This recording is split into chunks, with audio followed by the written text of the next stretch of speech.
Hello, how are you? How are you? Welcome to this video. You are going to learn a new tool, or you are going to get to know a tool already known, but that is going to change your life for the management of your agenda, but above all for the organization of processes and projects in your company. It doesn't matter if we talk about processes like selling insurance, like managing an order in the warehouse, or managing a production order in a workshop, or like a management of introducing a new product on the market. This tool that only some of you already use, and I may add that perhaps not entirely correctly, is the Kanban board. So this video is the first of 3 videos in that. In this one we are going to see what the Kanban board is, the basic composition and what it is for, or what in the second video we will talk about it. How can we manage the difficulties of current processes on a daily basis? The need for emergency management, a need for feedback management, the need for short-term decision making. How can the Kanban board help us, and what small variations can we introduce? And in the third video, what we're going to do is link the Kanban board to the 4 big levers of improvement in any process. We talk about sequencing, we talk about capability management, we talk of the management of the organization of people, and above all of the management of information flows.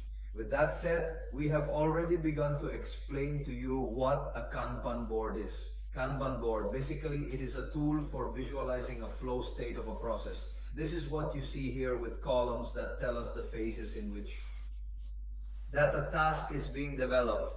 And you will tell me, Poriol, you have told me about a process. Why not about a project? We are going to discuss a little what the big differences between a project and a process are, because we will see that more and more these two concepts are getting closer and closer for a project. A final project is something unique. It is not going from point A to point B, it is going from.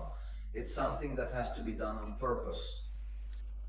On the other hand, a process is something that has repetition, that is continuous, that there is a routine, that the steps 1234 are clear in operational environments, but also in office environments or our daily lives. Increasingly, requests are more transversal. More and more requests are unique, the portfolio. It expands, and this implies that the processes are little by little beginning to be more unique.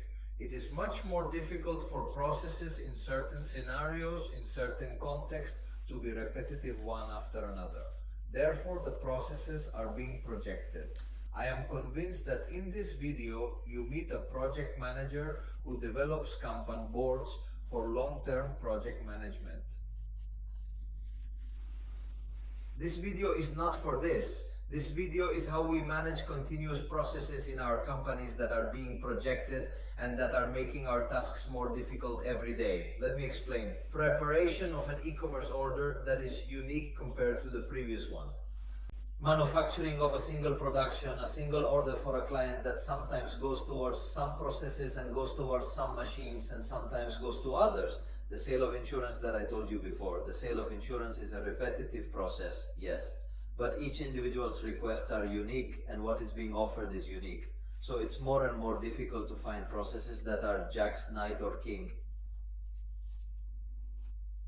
That is, let it be always the same steps. I am currently doing consulting for a company that has to manufacture food product trays for a large supermarket chain.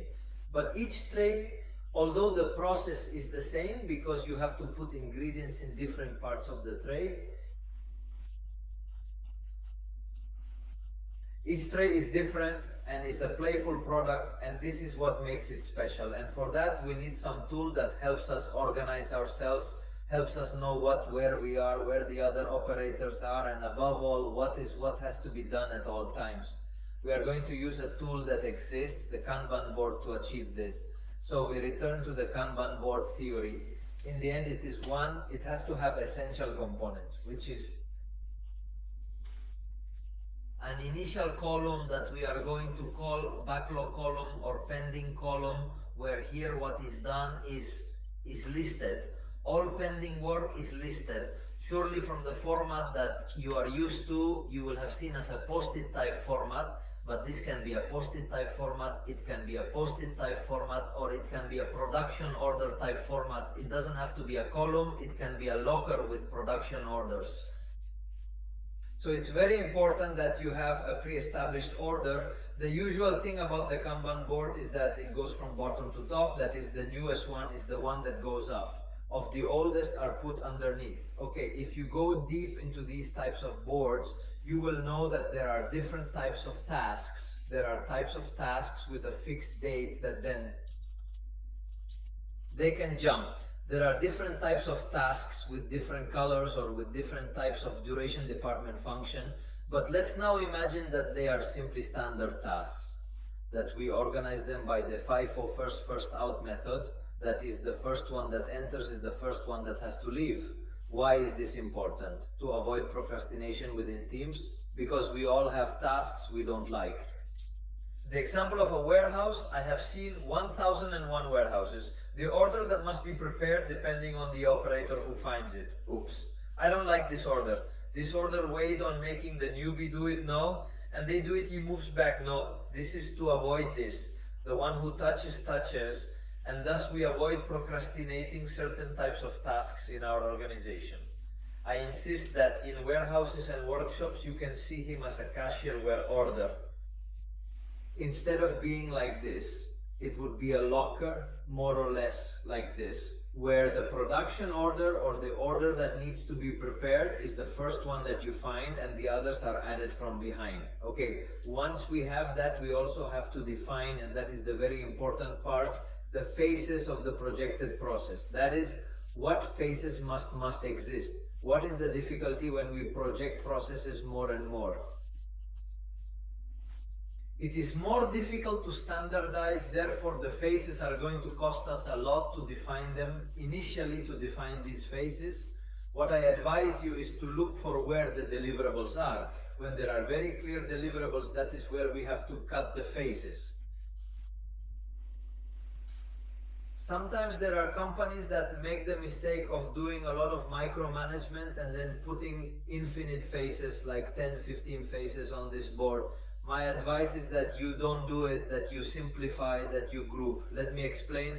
We made a similar board for a company that had 1001 steps in the manufacture of some panels that had to be made electrical panels. Ultimately, what truly matters is defining the endpoints of each phase. Initially, there was a stage focused on the request for offer. With the request clarified, the deliverable was straightforward, leading into the subsequent phase, which involved the procurement of all the raw materials. Although the intermediary steps of contacting each supplier and negotiating terms were not detailed, emphasis was placed on the final deliverable. It involved the procurement of all the essential raw materials required for that product. And finally, there was phase 3 in the production phase. So here it is true that in reality there was another internal board within phase 3, but it is important for the company to learn when we define this. It makes it easier to avoid micromanagement, because if we fall, we get into a lot of trouble. Column management is a process that will end up losing value, because the difficulty of monitoring will cause people to stop following it. So, in summary, we have to set phases based on your clear deliverables, and that it is likely that the phase encompasses more than one sub-project, more than one sub-process, and finally we need an end of task column. We basically need this end of task column so that it gives us three benefits. The first benefit is that it tells us that I have finished them without having to speak. Remember, those of you who already know me, that I always insist a lot on the concept, not talking, not walking. Therefore, he is telling me no, not to talk. He is telling me, hey, I am already informing you that this is no longer necessary that you ask me. Secondly, it will give me satisfaction, because when we are in a whirlwind of everyday life in which we do not work, we really like to see what has been finished, and then this visually gives us the satisfaction of knowing that something has been finished. And you may offer this benefit less, but I assure you that it helps a lot in the long-term maintenance of the health and sustainability of the company's internal resources. And the third and most important reason is to measure, because it's going to give me A measurement from time to time. What number of processes are made in a period of time? And what is giving me. At the moment, when I have this plan, it is giving me the average capacity of the entire process. You're telling me to sum up that if this team is over, 5 projected processes in a week is telling me that my average capacity of the entire process is one activity, 1 process per day. And that in the end, what it is giving me is the takt time of departure of the process itself. Takt time, for those of you who have heard a little, yes. For those of you who have not heard anything about lean, in the end, what he is telling me is the output frequency of orders in this process that perhaps one day were 2 and another day were 0, yes, but the average is 1. And what do I need this for? We need it for a very important task in a camp board, which is to fix the wicks. Which are the wicks? The wicks with the working process is to fix. The limit of tasks that I know. they give in each phase in parallel, and that is very important. Because when I am in companies, for example, companies of software, companies that are dedicated, problematic that manage this type of board, what they don't do is Set limits. To the tasks that can be done. Take in parallel, and that generates collapses and bottlenecks. And in the end, we start managing emergencies, and we end up converting it. It's over. Are we suffering from the response time spiral that you have explained in another video then? It is vital to define the maximum workload a phase can handle for optimal performance. What? Essentially, it boils down to our critical necessity. Ensure a continuous flow without pushing for maximum speed, but maintaining efficiency. In this example, let's imagine that we have 3 people in each phase. To give an example, simple, if we have calculated average capacity properly, already studied, 1 task a day. So we can say that here we can be perfectly managing 3 tasks in parallel. To prevent someone from standing still, we can put up to 1 frame. Not that this would be the limit of each phase. However, what happens with forecasted workflows? Turn the neck off.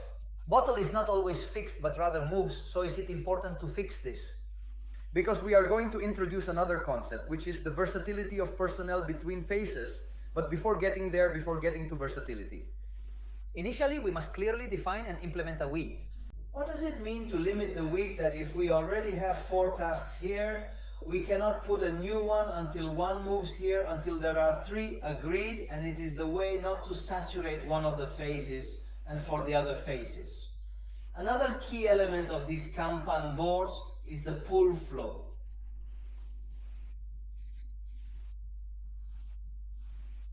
That is, we will always pull from the subsequent phase to the previous phase. The task will not be pushed. That is, if this phase already has 3 tasks at most, we can push 1 more, but we will no longer be able to push anymore. It will not be until this task goes here that this phase will be able to take another task here. Therefore, it is a pull flow. It is a pass flow. And the third very important characteristic that we have to take into account in Kanban boards is the measurement of times of the entire process. Here we have measured the output frequency time within this projected process, but we also have to measure the time that passes from average. From the time something comes in here until it comes out. Because one thing is that the flow may be 1 task a day, but it may start 2 weeks earlier. So as we get this end column, if we write down the moment it enters each phase and the moment it enters the end phase, we'll be able to know what its end time is.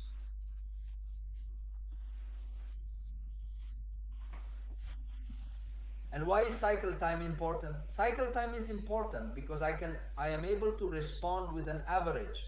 Imagine that this is 3 weeks, 1 week, 2 weeks, 3 average.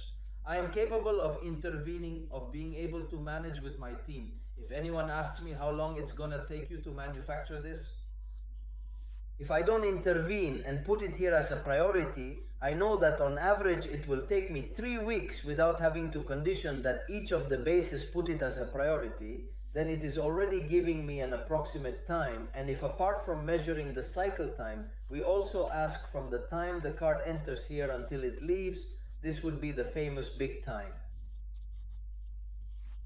And for more agile methodologies in production, it would be the concept MCT, or manufacturing critical back time, but this is average and we will see it in another video. So what does the lead time tell me? The time it takes us from the start and the other and the task is on hold until we are going to finish here. The same if someone asks me, hey, on average, what are you going to take from that? I give you the assignment until you hand it over to me. Imagine this is 1 week, 2 weeks, 3 weeks, these 2 weeks or 4 time periods.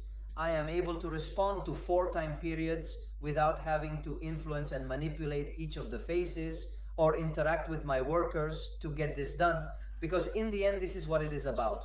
It is a functional autonomy tool. And what does functional autonomy mean? Let people know what they have to do without you having to do micromanagement, intervene in every step.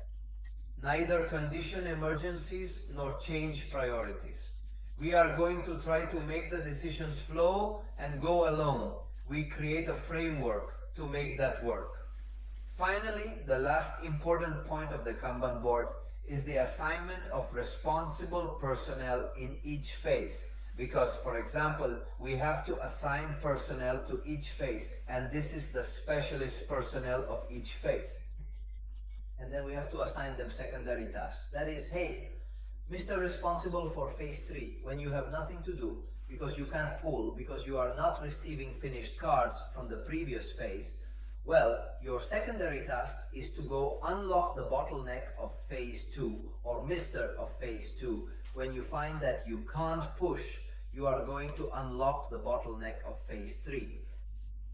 How do they know what to do? Because they will see it, because they will see which of the phases is the one that is saturated. For this, it is important to have specialist staff, but also multi-purpose staff who can sometimes help us unlock leak necks. This is very important for very different projected processes with a very different portfolio also in the service sector, where the bottleneck moves, and then you need the staff to know what they have to do to unlock it without anyone telling them, so that we don't forget our objective in the end.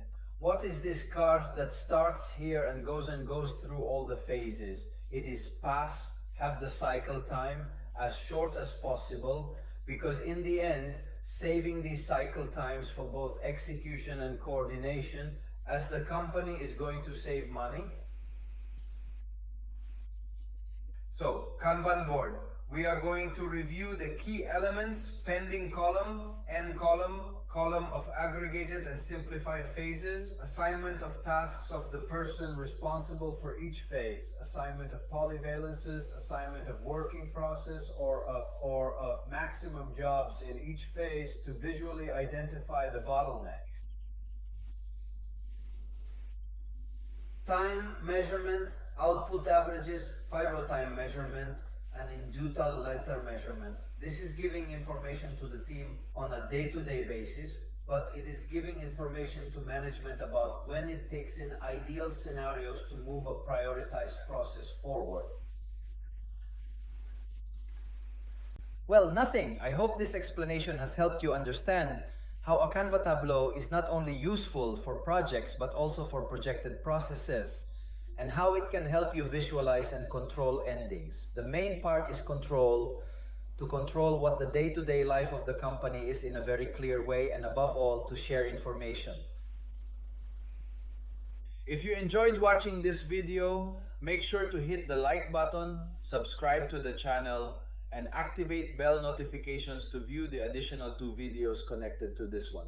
The first video offers an in-depth theoretical explanation of Kanban in prioritized processes, highlighting key elements crucial for highly agile environments, and most importantly, how it can be integrated with the 4 major improvement levers related to process tuning.